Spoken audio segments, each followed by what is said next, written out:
Hello everyone. Everyone is listening to Stories on September Reads channel. Please subscribe to the channel to help the channel grow. Thank you. The Adventures of Tom Sawyer. Chapter 7.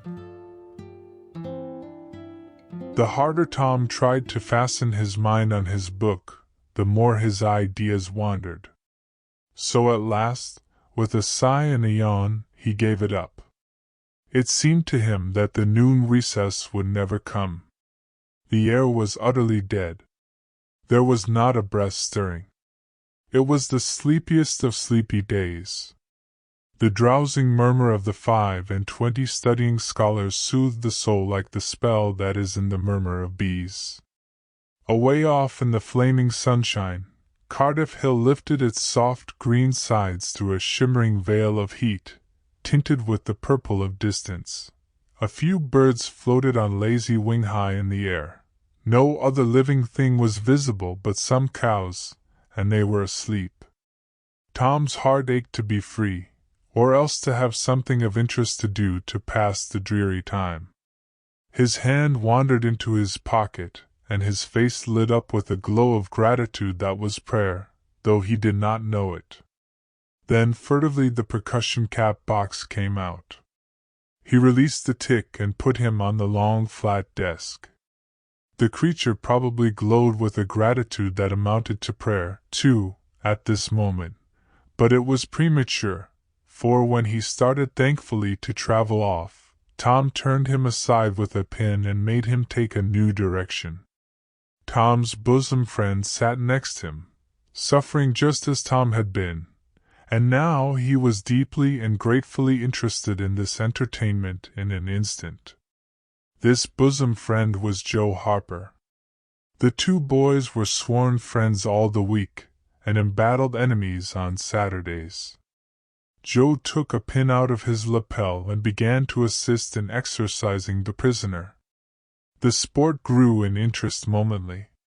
Soon Tom said that they were interfering with each other, and neither getting the fullest benefit of the tick. So he put Joe's slate on the desk and drew a line down the middle of it from top to bottom. "Now," said he, "as long as he is on your side you can stir him up and I'll let him alone. But if you let him get away and get on my side, you're to leave him alone as long as I can keep him from crossing over." "All right, go ahead, start him up." The tick escaped from Tom, presently, and crossed the equator. Joe harassed him a while, and then he got away and crossed back again. This change of base occurred often. While one boy was worrying the tick with absorbing interest, the other would look on with interest as strong, the two heads bowed together over the slate, and the two souls dead to all things else. At last luck seemed to settle and abide with Joe. The tick tried this, that, and the other course, and got as excited and as anxious as the boys themselves, but time and again just as he would have victory in his very grasp, so to speak, and Tom's fingers would be twitching to begin, Joe's pin would deftly head him off, and keep possession. At last Tom could stand it no longer. The temptation was too strong. So he reached out and lent a hand with his pin. Joe was angry in a moment. Said he, "Tom, you let him alone. I only just want to stir him up a little, Joe." "No, sir, it ain't fair. You just let him alone." "Blame it, I ain't going to stir him much." "Let him alone, I tell you." "I won't." "You shall, he's on my side of the line." "Look here, Joe Harper, whose is that tick?" "I don't care whose tick he is, he's on my side of the line, and you shan't touch him." "Well, I'll just bet I will, though." "He's my tick and I'll do what I blame please with him, or die." A tremendous whack came down on Tom's shoulders, and its duplicate on Joe's, and for the space of 2 minutes the dust continued to fly from the two jackets and the whole school to enjoy it. The boys had been too absorbed to notice the hush that had stolen upon the school a while before when the master came tiptoeing down the room and stood over them. He had contemplated a good part of the performance before he contributed his bit of variety to it. When school broke up at noon, Tom flew to Becky Thatcher and whispered in her ear, "Put on your bonnet and let on you're going home, and when you get to the corner, give the rest of 'em the slip, and turn down through the lane and come back. I'll go the other way and come it over 'em the same way." So the one went off with one group of scholars, and the other with another. In a little while the two met at the bottom of the lane, and when they reached the school they had it all to themselves.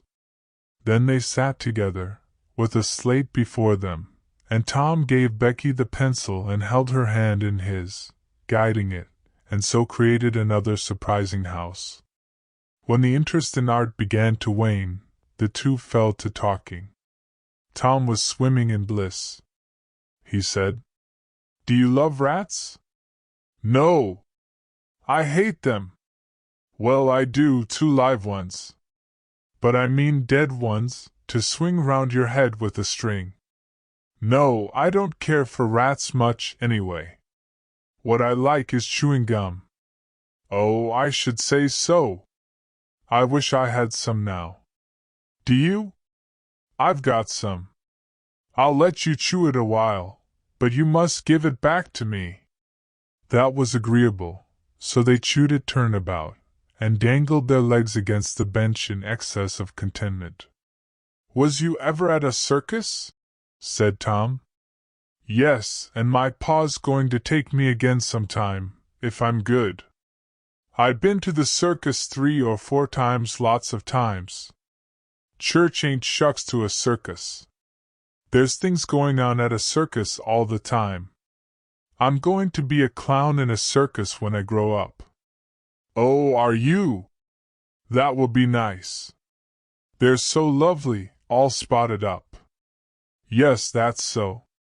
And they get slathers of money, most $1 a day, Ben Rogers says." "Say, Becky, was you ever engaged?" "What's that?" "Why, engaged to be married." "No. Would you like to?" "I reckon so." "I don't know. What is it like?" "Like? Why, it ain't like anything. You only just tell a boy you won't ever have anybody but him, ever, ever, ever, and then you kiss, and that's all. Anybody can do it." "Kiss? What do you kiss for?"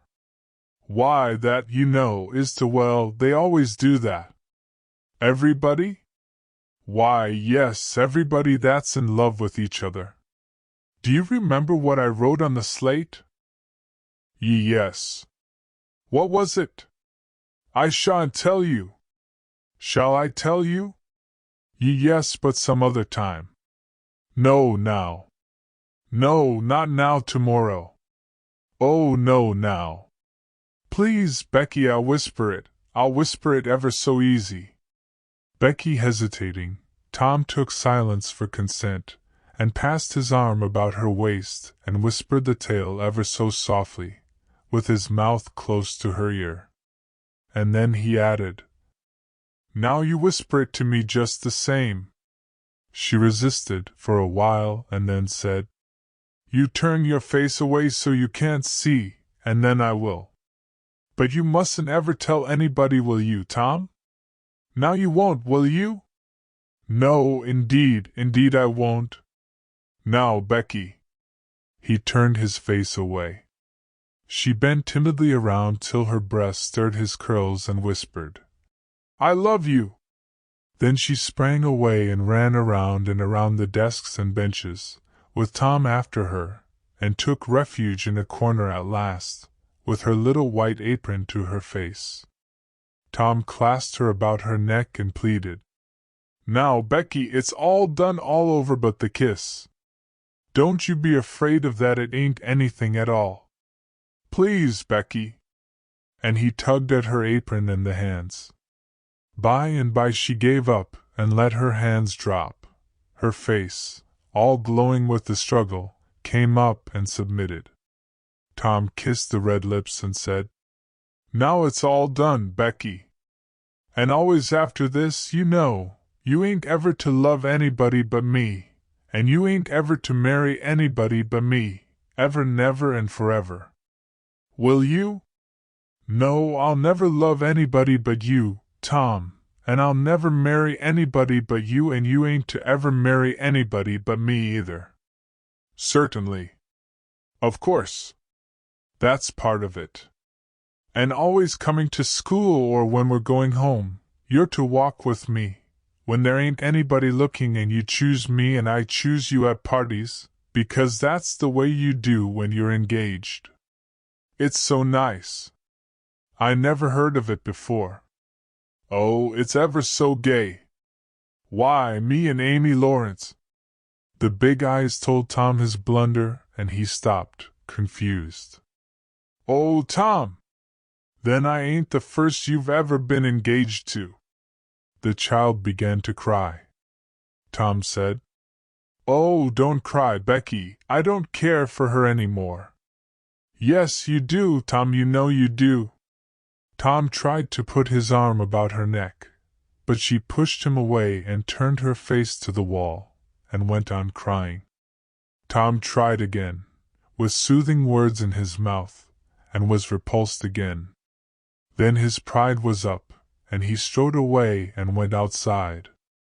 He stood about, restless and uneasy, for a while, glancing at the door, every now and then, hoping she would repent and come to find him. But she did not. Then he began to feel badly and fear that he was in the wrong. It was a hard struggle with him to make new advances, now, but he nerved himself to it, and entered. She was still standing back there in the corner, sobbing, with her face to the wall. Tom's heart smote him. He went to her and stood a moment, not knowing exactly how to proceed. Then he said hesitatingly, "Becky, I don't care for anybody but you." No reply but sobs. Becky pleadingly, "Becky, won't you say something?" More sobs. Tom got out his chiefest jewel, a brass knob from the top of an andiron, and passed it around her so that she could see it, and said, "Please, Becky, won't you take it?" She struck it to the floor. Then Tom marched out of the house and over the hills and far away, to return to school no more that day. Presently Becky began to suspect. She ran to the door. He was not in sight. She flew around to the play yard. He was not there. Then she called, "Tom! Come back, Tom!" She listened intently, but there was no answer. She had no companions but silence and loneliness. So she sat down to cry again and upbraid herself, and by this time the scholars began to gather again, and she had to hide her griefs and still her broken heart, and take up the cross of a long, dreary, aching afternoon, with none among the strangers about her to exchange sorrows with.